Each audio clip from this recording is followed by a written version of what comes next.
The rough hands on her arms were a brutal shock, a violation that ripped through the drizzly Tuesday evening. One moment, Elena Petrova was standing just inside the opulent doors of the Gilded Lotus, pleading with the manager, her voice tight with disbelief. The next, she was being propelled backward, her worn sneakers slipping on the polished marble floor. Two security guards, mountains of muscle stuffed into ill-fitting black suits, were her escorts to humiliation. Their grips were like iron cuffs, their faces impassive masks of corporate policy. "You can't just— I worked the whole shift," she protested, her words swallowed by the cavernous, gold-leafed lobby. The clink of crystal and the low hum of wealthy patrons' conversations seemed to mock her. The manager, a man named Mr. Kim, whose smile had been so welcoming just 6 hours ago, now stood with his arms crossed, his expression a perfect portrait of regretful necessity. "I'm sorry, Miss Petrova. There's been a complication." Company policy. Complication? What complication? But they were already at the doors, the cold, damp air of the Seoul street hitting her face. The city lights blurred through the rain, a smear of neon and indifference. They shoved her.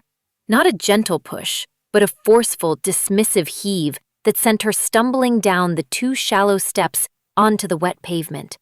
She landed hard on her hip, the impact jarring through her bones. A gasp of pain and surprise escaped her lips. Her cheap canvas bag, holding her sketchbook and a half-eaten apple, fell beside her, spilling its meager contents onto the grimy sidewalk. Rain began to plaster strands of her dark hair to her cheeks. She looked up, her heart pounding with a furious, helpless rhythm. The guard stood silhouetted in the golden doorway, 2 stone gargoyles guarding a paradise she had only been allowed to briefly serve. Then they closed the heavy doors, shutting her out in the cold. The click of the lock was a final, definitive sound, an ending. Humiliation washed over her, hot and stinging, worse than the cold rain. She had covered a double shift for a sick friend, running herself ragged for 14 hours, smiling at people who wore the cost of her yearly rent on their wrists. And for what? To be thrown out like trash without so much as her pay? She scrambled to gather her things, her fingers fumbling with a runaway pencil, her sketchbook now damp at the edges. A tear of pure, unadulterated rage traced a path through the grime on her cheek. That was when the car appeared. It didn't so much drive as it materialized out of the rain-slicked darkness, a long, predatory slash of black, so polished it seemed to drink the light around it. It slid to a silent stop directly in front of her, its engine a whisper-quiet purr. The sheer arrogance of the vehicle, its silent, absolute power, made the breath catch in her throat. The rear door opened. A man emerged, stepping out into the rain as if he were immune to it. He was tall, impossibly so, and wore a suit so exquisitely tailored, it seemed less like clothing and more like a second skin. He held no umbrella. The rain darkened the shoulders of his jacket, but he paid it no mind. His focus was entirely, terrifyingly, on her. It was him, the man from Table 12, the one with eyes that had followed her all night, a gaze so intense it had felt like a physical touch. Kang Dae-hyun. He took in the scene in a single sweeping glance.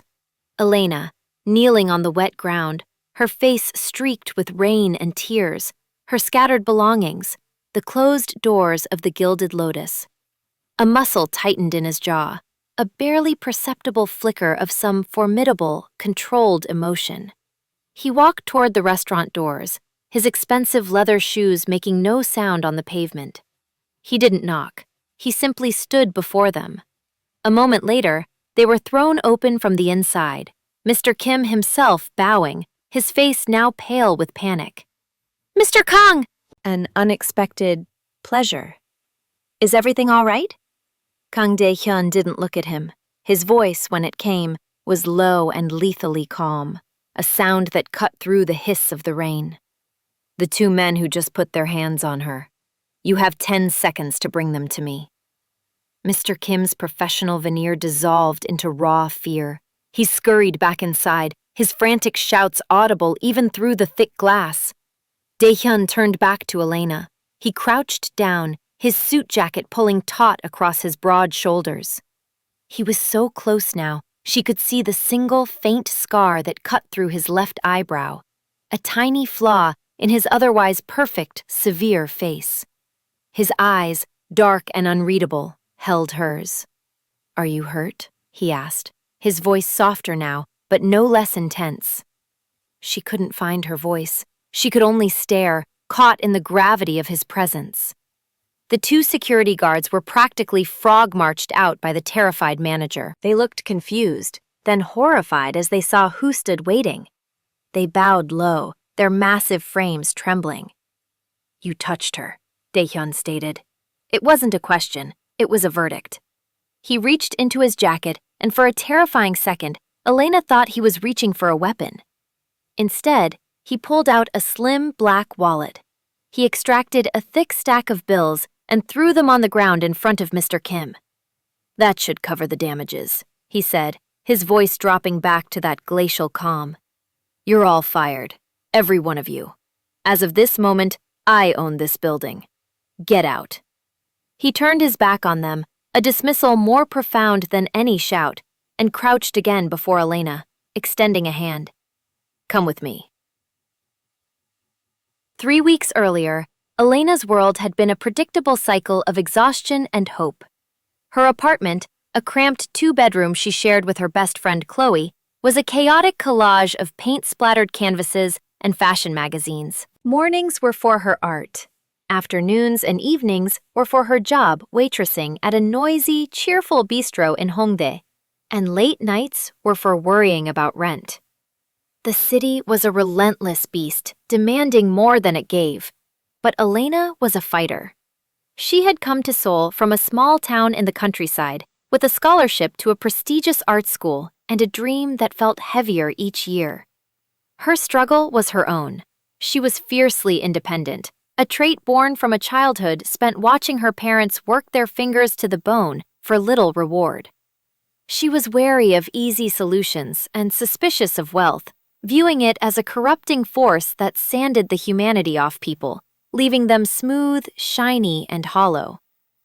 "You're staring again," Chloe said, nudging Elena's foot with her own under their tiny dining table. Chloe was all bright colors and brighter smiles, a fashion design student who saw the world as a runway waiting for her creations. "That canvas has been glaring at you for an hour. Either attack it with a brush or let it live." Elena sighed, running a hand through her perpetually messy bun. The canvas was blank. It had been blank for a week. Her inspiration, much like her bank account, felt critically low. "I'm not staring. I'm meditating on the void." "Sounds deep. Is the void going to pay our electricity bill?" Chloe asked, not unkindly. "Because it's due Friday." Elena winced. I know. I'll pick up an extra shift." That was how it started. The phone call came an hour later from a friend, another struggling artist named Jisoo. "Elena, you have to help me," Jisoo had pleaded, her voice thick with a head cold. "I have a double at the Gilded Lotus tonight. I can't even stand up. The money's insane. You could make your half of the rent in one night." Elena hesitated. The Gilded Lotus was another world, a place of hushed tones, Michelin stars, and patrons who didn't look at price tags. It was everything she disdained. "I don't have the right uniform. I don't know their system." "They won't care. You look the part. Just borrow my uniform. It's clean." "Please, Elena. I can't afford to lose this job." The mention of rent, the desperation in her friend's voice, it was enough. "Fine," Elena had conceded with a sigh. "Text me the details." Section Kang Dae-hyun felt nothing.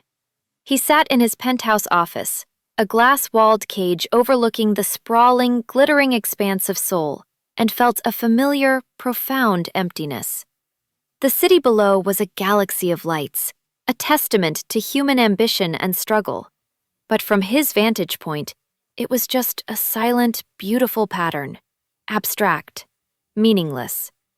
He was the head of the Golden Dragon Syndicate, a title he had inherited from his father, a man whose legend was as long and bloody as the Han River. Chairman Kong was a ghost now, confined to a prison hospital bed, but his shadow still dictated Daehyun's life.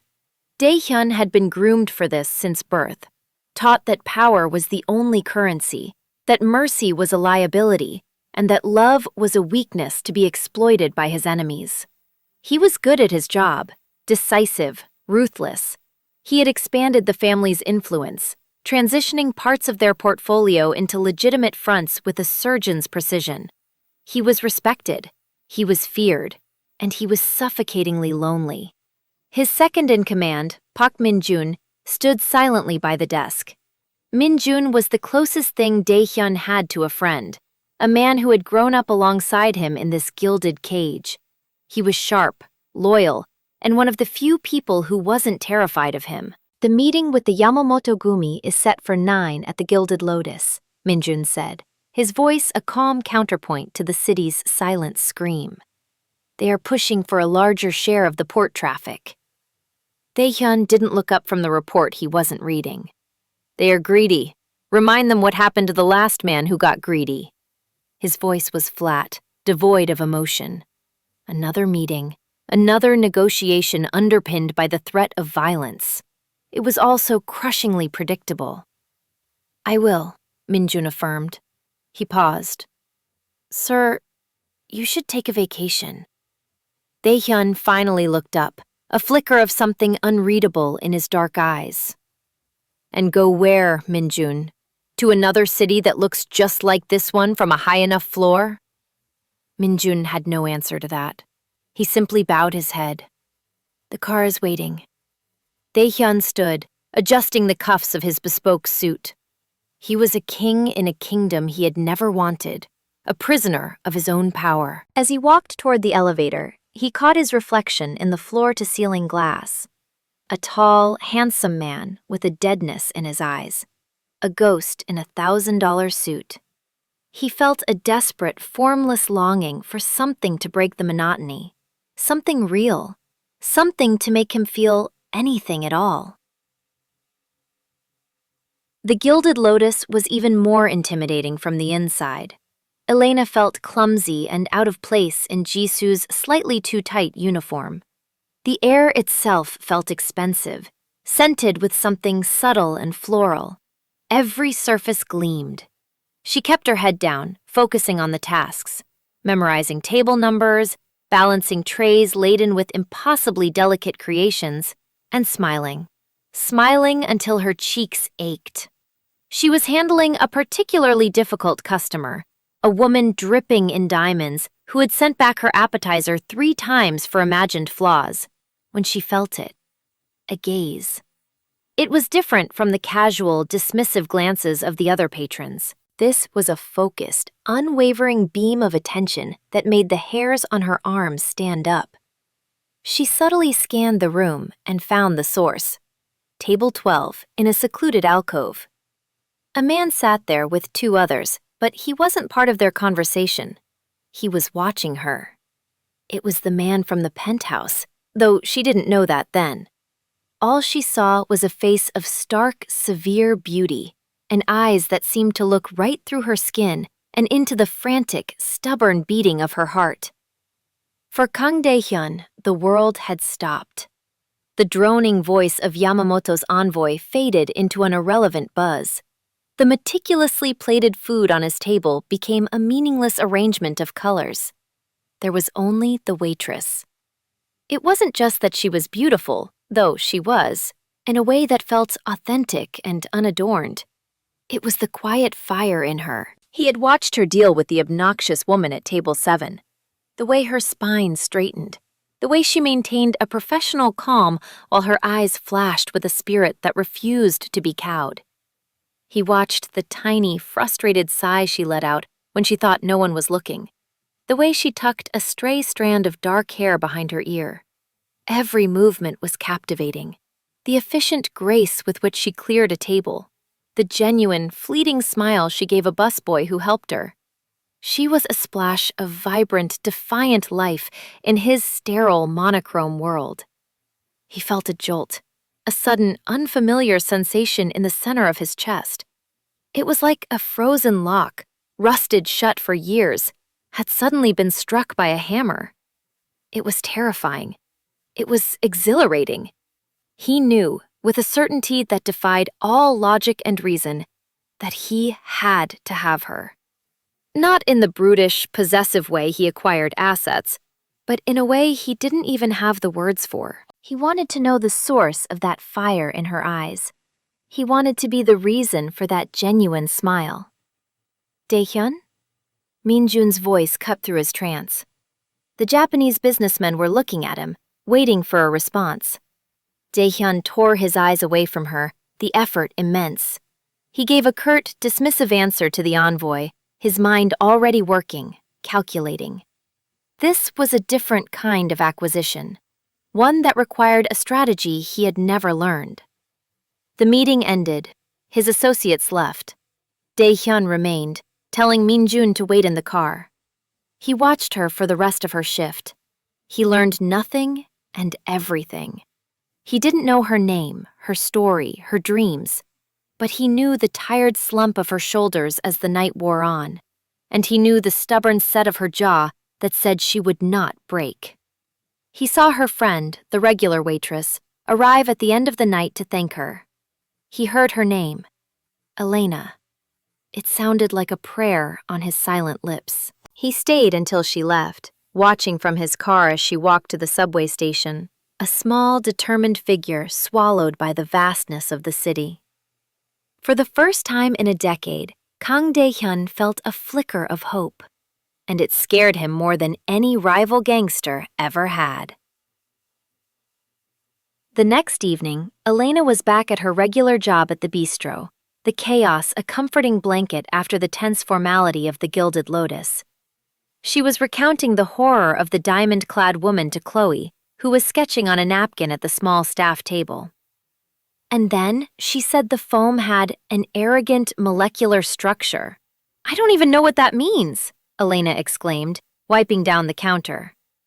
"It means she's so rich her soul has been replaced by a tiny yapping dog," Chloe said without looking up. That was when he walked in. The entire bistro seemed to fall silent. It was a place of students and artists, of comfortable clothes and loud conversations. Kang Daehyun, in another one of his perfect dark suits, was like a panther that had wandered into a petting zoo, all sleek, dangerous muscle and coiled intensity. He ignored the hostess and walked directly to the counter where Elena stood, frozen. His eyes found hers, and that same unnerving current passed between them. "I'd like a table," he said, his voice a low rumble that was utterly out of place amongst the clatter of plates. We're full," she stammered, gesturing vaguely at the crowded room. "I'll wait," he said simply, and took a position near the door, standing with an unnerving stillness, his gaze never leaving her. It was the most stressful shift of Elena's life. She could feel his eyes on her back as she took orders, delivered food, and cleared tables. Every other patron seemed to feel it too, a subtle tension that lowered the volume of the entire restaurant. He waited for nearly an hour. When a small table in the corner finally opened up, the hostess, a young student named Mina, looked at Elena with wide, panicked eyes. "Put him in your section," Elena sighed, resigning herself to the inevitable. She approached his table, her notepad clutched in her hand like a shield. "What can I get for you?" she asked, her tone clipped and professional. "What do you recommend?" he asked, his eyes searching her face. "The bibimbap is popular." "I'll have that, and a glass of water." He ate slowly, methodically, never looking away from her for long. It was unnerving, creepy even. When she brought him the bill, he placed a credit card in the folder. A black card with no limit and only his name, Kang Daehyun, embossed in silver. When she brought it back for him to sign, he had also placed a business card on the tray. It was thick black stock with a single phone number on it. No name, no company. "In case you ever need anything," he said, his voice quiet. Elena looked at the card, then back at him. Her patience, already worn thin, finally snapped. "I don't," she said, her voice sharp as broken glass. "I'm not for sale, Mr. Kang. And this restaurant isn't your personal showroom." A flicker of surprise and something else, amusement, crossed his face. It was the first crack she'd seen in his stone-like composure. "I'm not buying," he replied, his voice still infuriatingly calm. "I'm asking." "Then the answer is no," she said, and walked away, her heart hammering against her ribs. She could feel his gaze on her until he finally stood, left a tip that was more than the bill itself, and walked out. The entire staff let out a collective breath. "Holy cow," Chloe said, rushing over. "Who was that? A ghost? The Grim Reaper in a Gucci suit?" "I have no idea," Elena lied, tucking the offensively large tip into her apron pocket. "But I hope I never see him again." Section Daehyun sat in his car, a rare, genuine smile touching his lips. Her rejection had been more intoxicating than any woman's acceptance had ever been. She had spirit. She had principles. She wasn't afraid of him, or at least she hid it well. She was a puzzle, and he found himself desperate to solve it. "Minjun," he said into the car's intercom, "I need you to find out everything about her. Elena Petrova." "Sir?" Minjun's voice was laced with caution. "Is that wise?" "I'm not asking for wisdom, Minjun. I'm asking for information." The information came the next day, a file, thin and yet containing the whole of her struggling existence. Her art school scholarship, the student loans she was still paying off, the rent on her tiny apartment, the money she sent home to her aging parents in the countryside each month, and her art. Minjun had included photos of her paintings from a small student exhibition a year ago.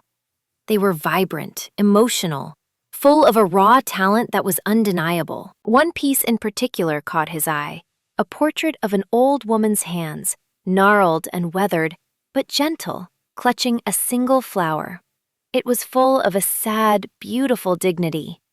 He had a new strategy. A week later, Elena received a call from a small, independent art gallery she'd once submitted slides to no avail. The owner was gushing. "Elena C., a private collector saw your work online. He was absolutely captivated. He wants to purchase your piece, A Mother's Hands." Elena was stunned. "He does? But I never even got a response from you." "An oversight, a terrible oversight. He's offering 10 million won. Elena nearly dropped the phone. 10 million won.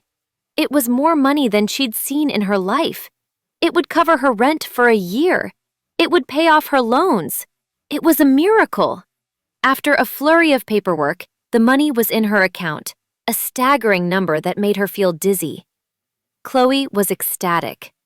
I told you your work was incredible. We have to celebrate." But a small, nagging suspicion began to grow in Elena's mind. It was too easy, too perfect. The memory of the man in the suit, his intensity, his black credit card, kept coming back to her. Chloe, ever the pragmatist, did some digging. She called the gallery, pretending to be a student journalist, and charmed the owner's assistant into revealing the buyer's representative, a man named Park Min-jun. A quick internet search of the name brought up a handful of shadowy references, all linked to one name, Kang Dae-hyun. The realization hit Elena like a punch to the chest. It wasn't a miracle. It was a transaction. He had found her art. He had bought it. He had bought her. The rage returned, colder and sharper this time.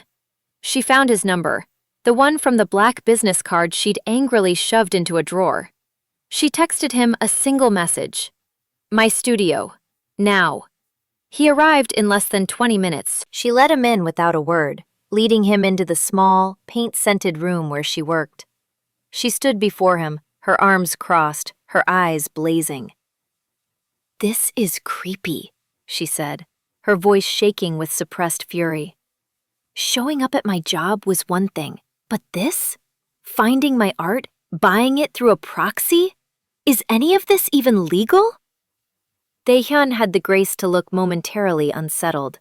He stood in the center of her small, vibrant world, a figure of darkness amidst her colors.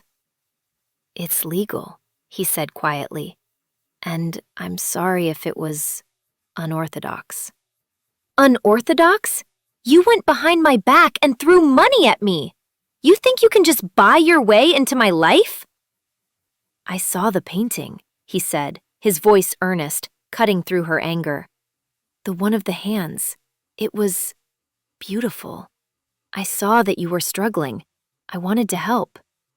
"I don't want your help," she shot back. "I don't want your money. I want to make it on my own terms." "I know," he said softly. He took a step closer. "I admire that. It's one of the first things I noticed about you." He looked around the studio, at the canvases filled with her passion and her struggle. "This is you. It's real. My world is not. I just wanted a piece of something real." His vulnerability was a disarming weapon.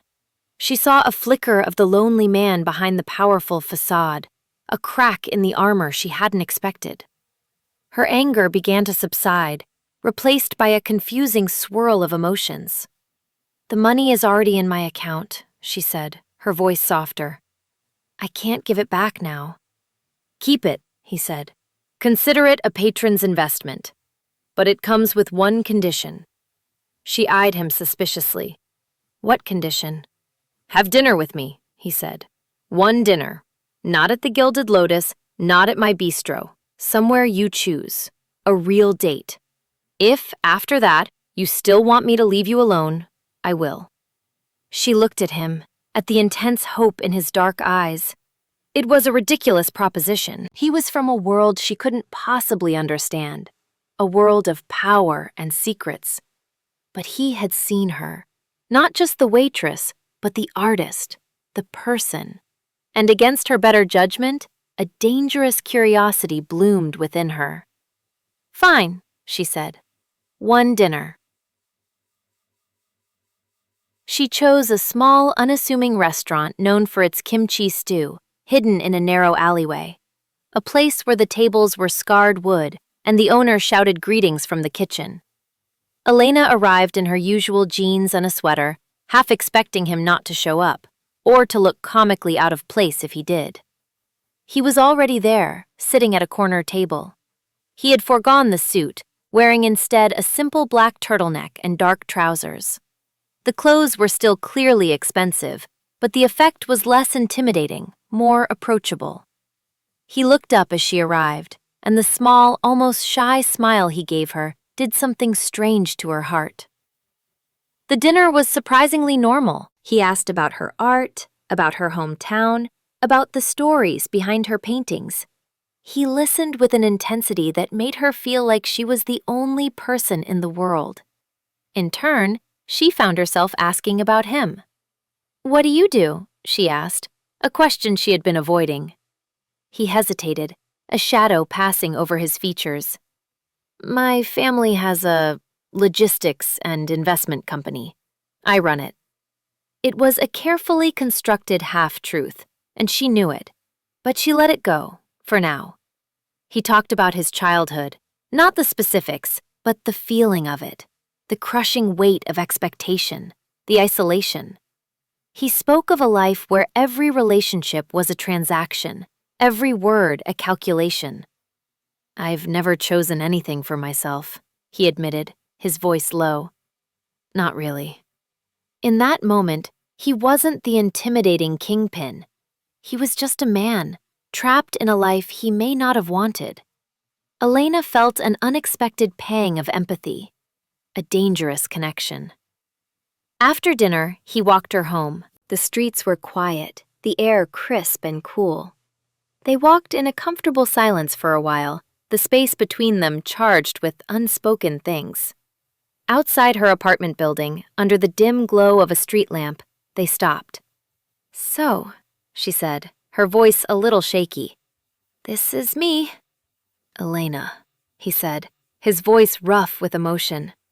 He reached out, his fingers gently tracing her jawline. His touch was electric, sending a shiver through her. "I don't want to leave you alone."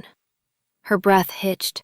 Her mind screamed at her to run, to stick to her principles, to remember that this man was danger in a beautiful package. But her heart, that traitorous muscle, was pounding a different rhythm. He leaned in slowly, giving her every chance to pull away. She didn't. When his lips met hers, it was a revelation. The kiss wasn't demanding or possessive. It was hesitant, questioning. And then it deepened into something else entirely.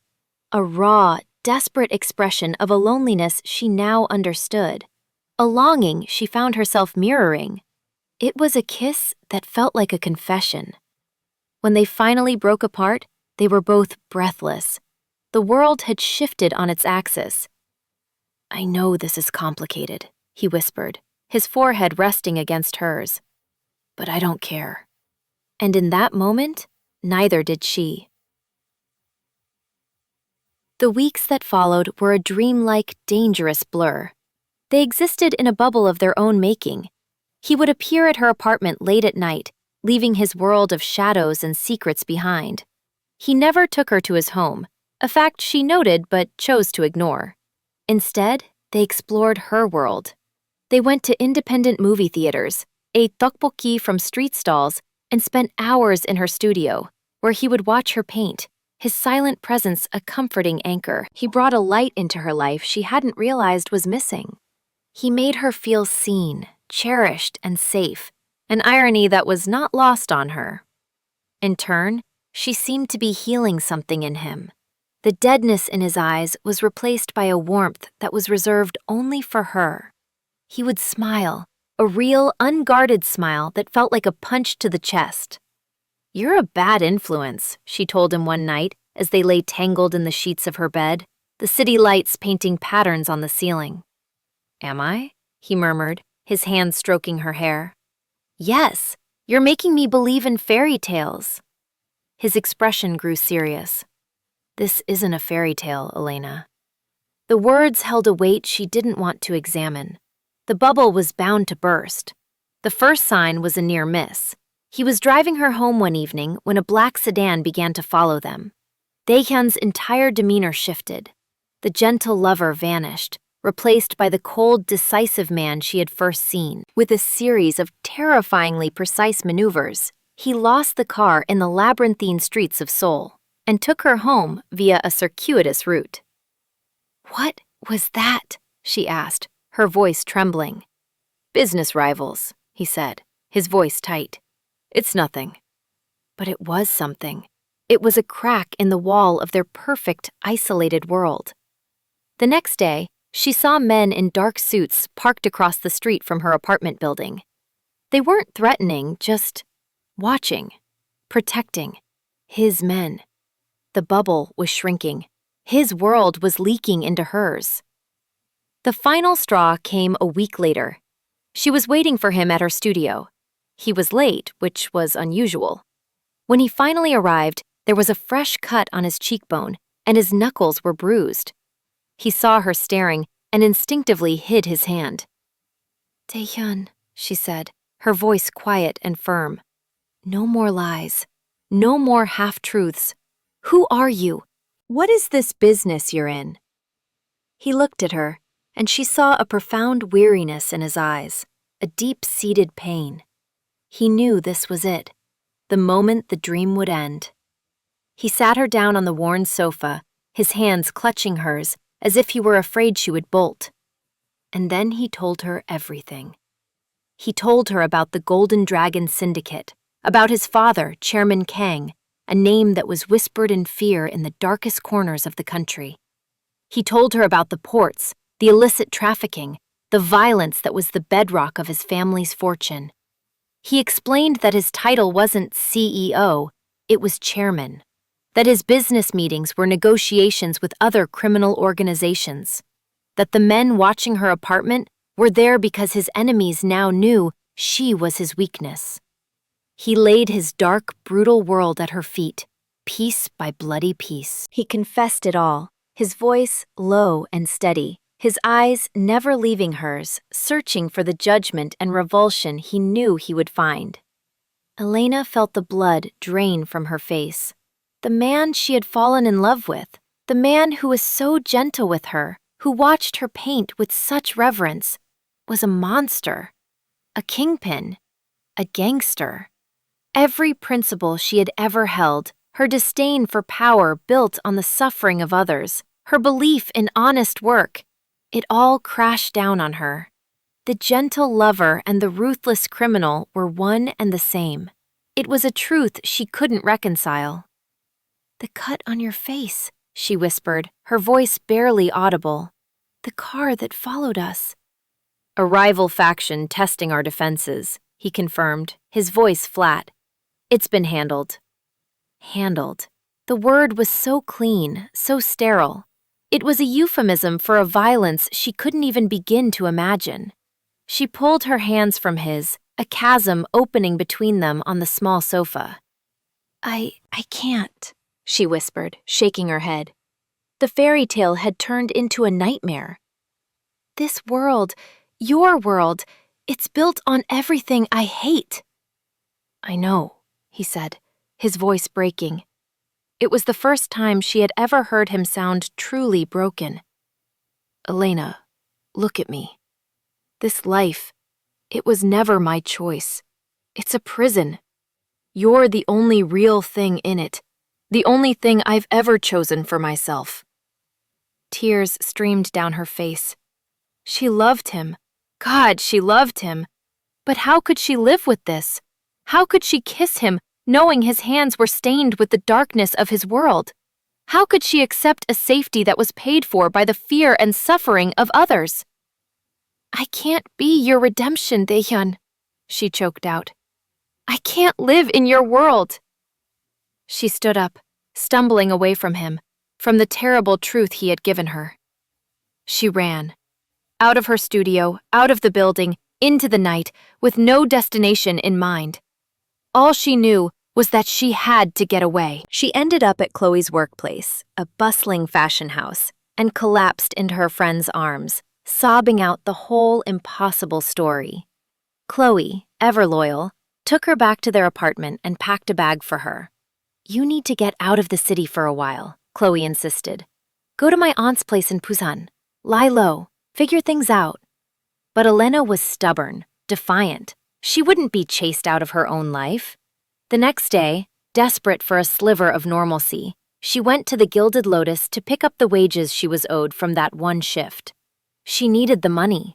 She needed to feel like she could still support herself, that his influence hadn't completely broken her life.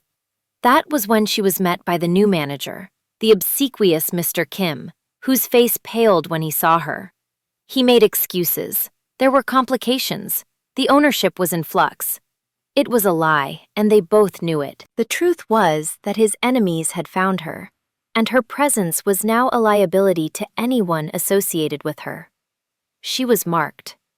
Her argument with the manager, her pleas, drew the attention of the security team, and that was when they laid their hands on her, dragging her from the gilded lobby and throwing her onto the street like a piece of garbage. And that was where he found her, kneeling in the rain, surrounded by the wreckage of her simple, independent life, a life that his love had inadvertently destroyed. When he extended his hand, his voice a low command, "Come with me." It wasn't a request, it was a plea, a promise of safety in a world he had made dangerous for her.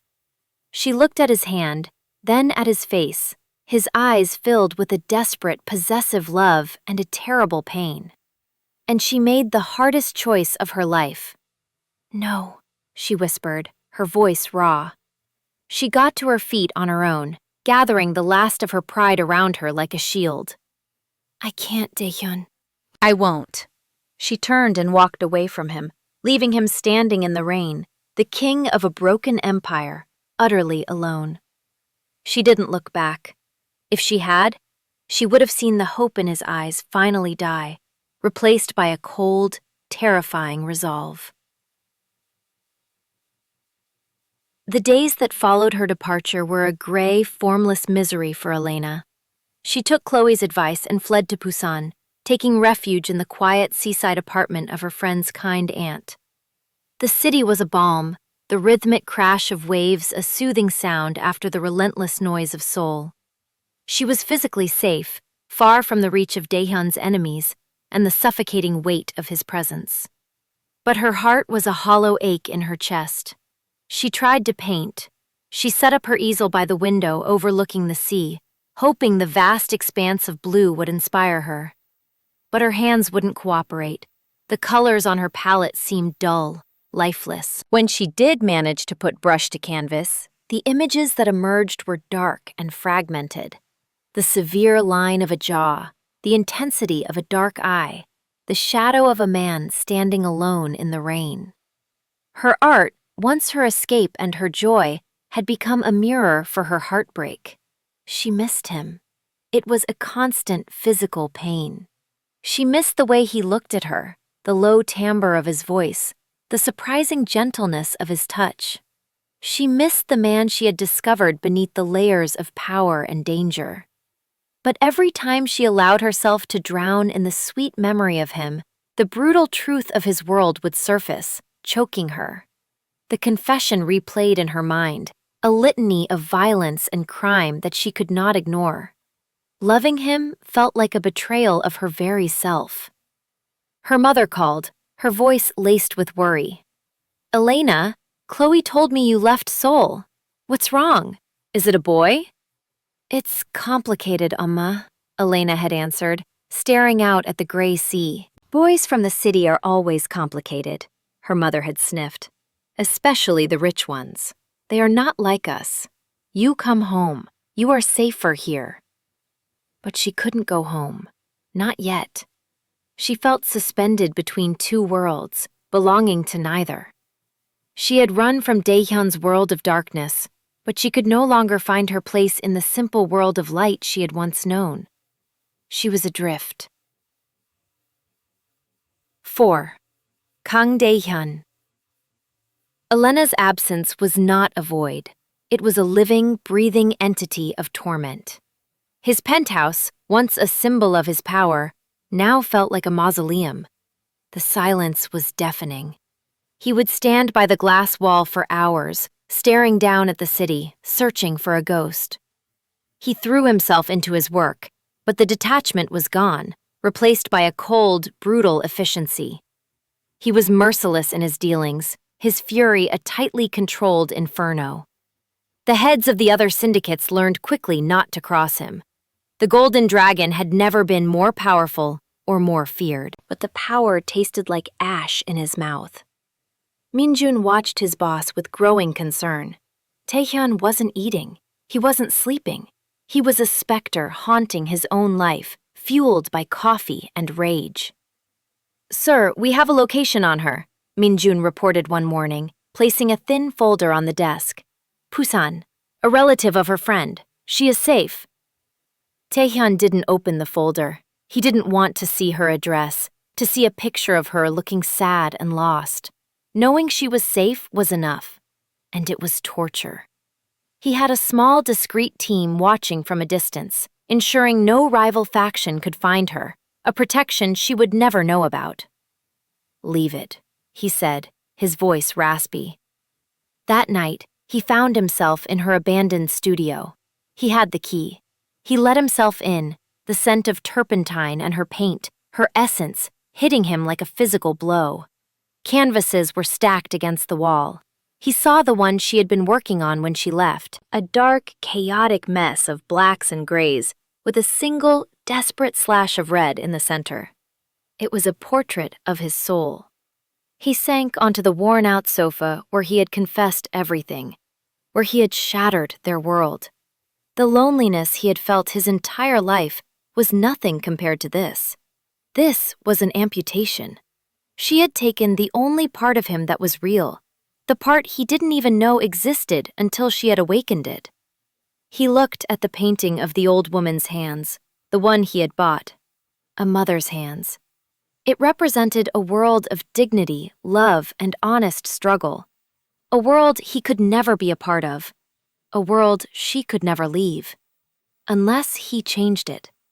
The thought was a lightning strike in the darkness of his despair, a wild, impossible idea. What if he could change his world? What if he could burn it all down and build something new from the ashes? He stood up, a new energy coursing through him. The deadness in his eyes was replaced by a terrifying, absolute resolve. He had been a prisoner of his father's legacy his entire life. He had accepted his fate, but Elena had shown him a different possibility.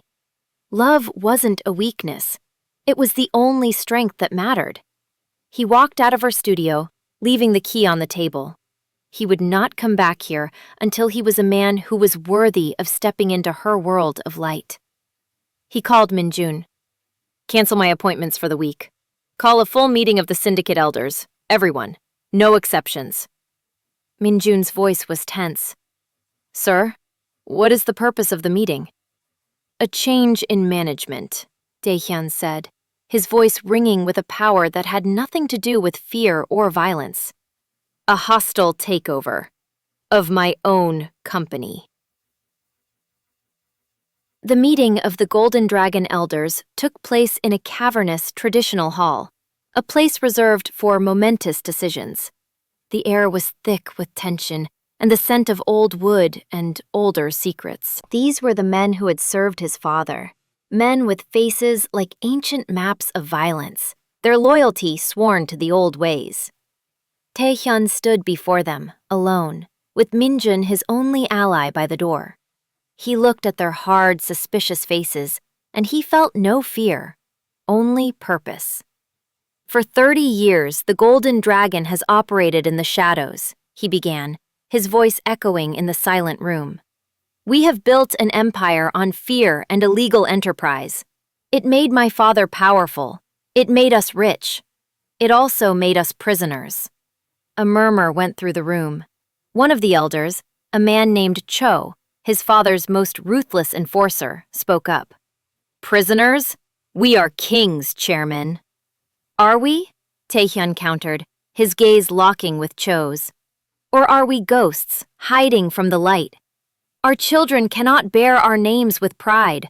Our money is dirty. Our power is a cancer. The world is changing, and we will be left behind, to rot in the darkness we created.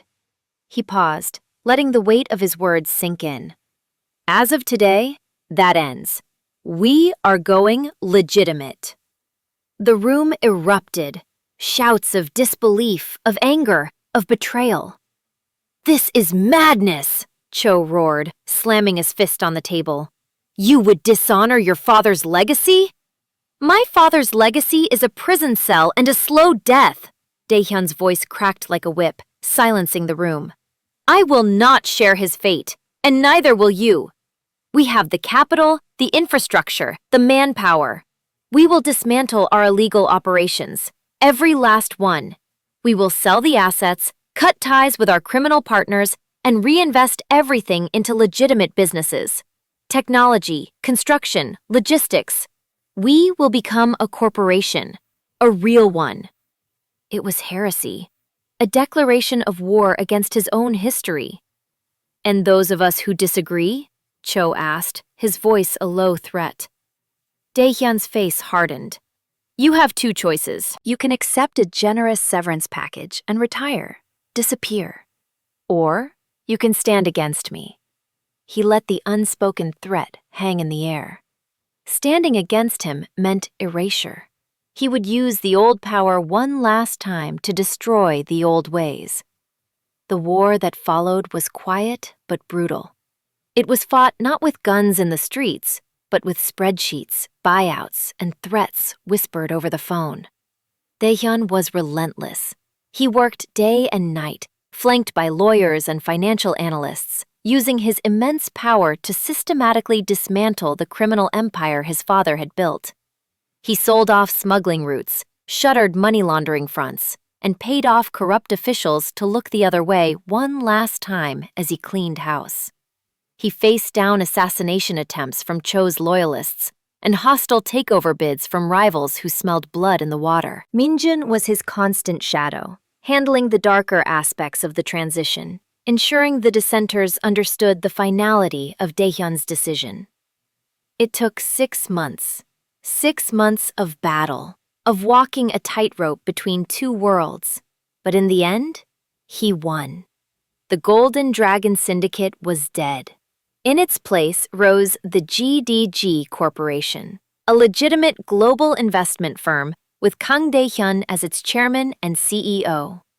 The news sent ripples through both the underworld and the legitimate business community. No one had ever done it. No one had thought it was possible.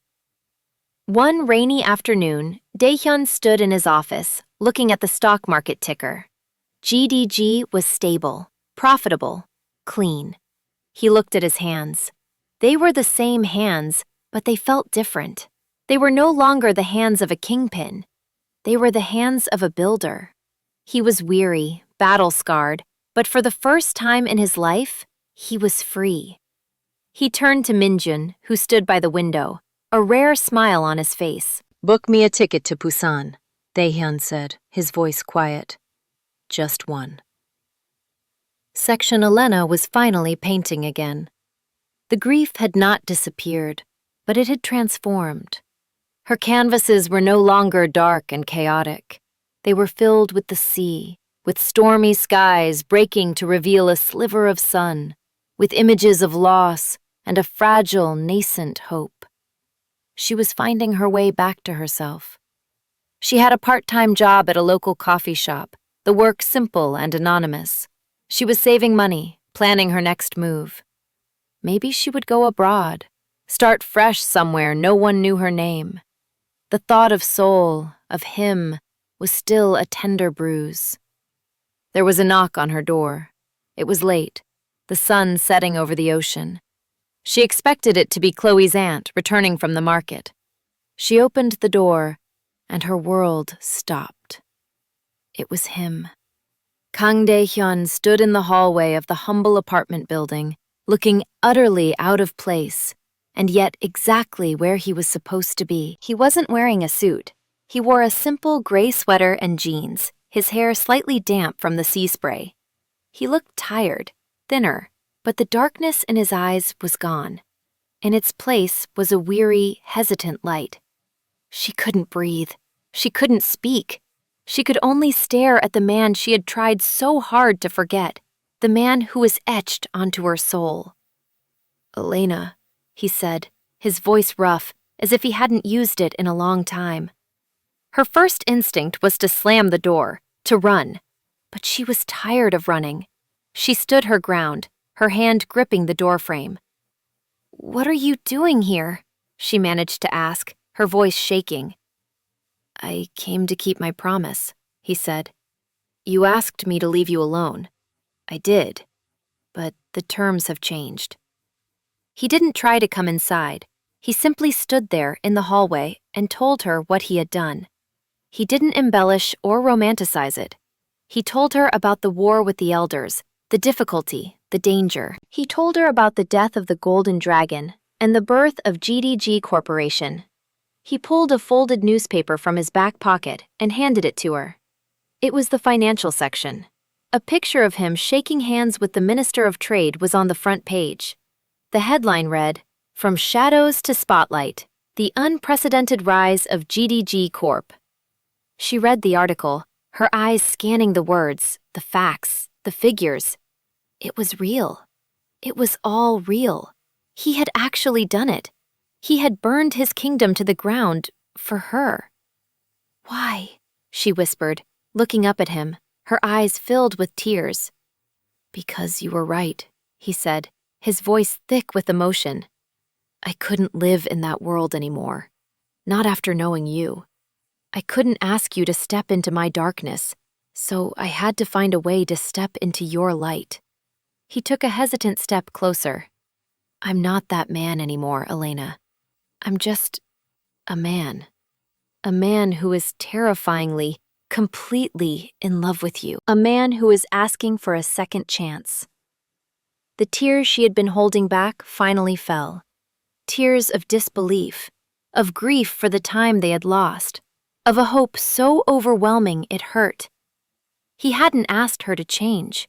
He had changed himself. He had become the man she could love without reservation. She didn't say anything. She didn't need to. She dropped the newspaper and launched herself into his arms, her hands tangling in his hair, pulling his face down to hers. The kiss was not like their first.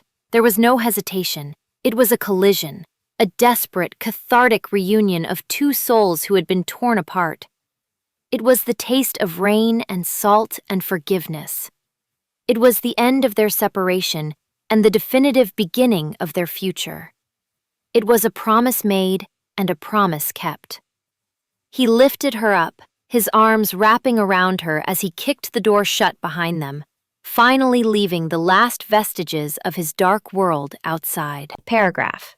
2 years later, the Seoul skyline glittered outside the panoramic windows of a different kind of penthouse. This one was not a sterile cage of glass and steel. It was a home. Warm light spilled from the lamps, illuminating walls covered not in abstract corporate art, but in vibrant, emotional canvases.